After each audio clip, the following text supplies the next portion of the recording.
夏虫不可以语冰是一篇由明代文学家邱逢甲所作的文章，内容主要探讨人与人之间知识和认知的差异。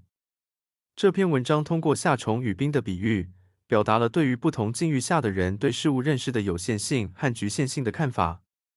这里的夏虫指的是生活在炎热夏季的昆虫，它们在短暂的生命中只能感受到炎热的环境，完全无法理解冰的存在和冰的特性。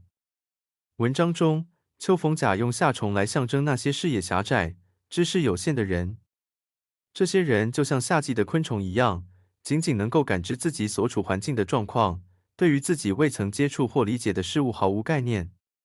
相比之下，冰象征了更高层次、更为深刻的知识或境界。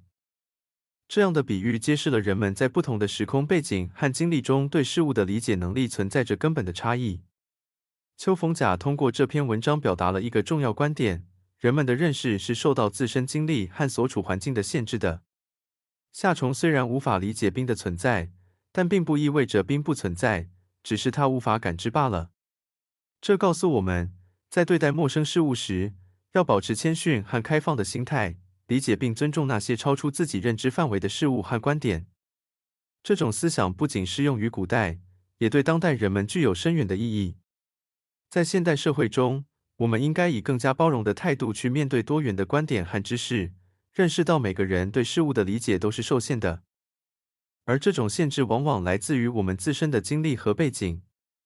通过不断学习和扩展视野，我们可以逐步克服这种认知上的局限，更加全面和深刻地理解世界。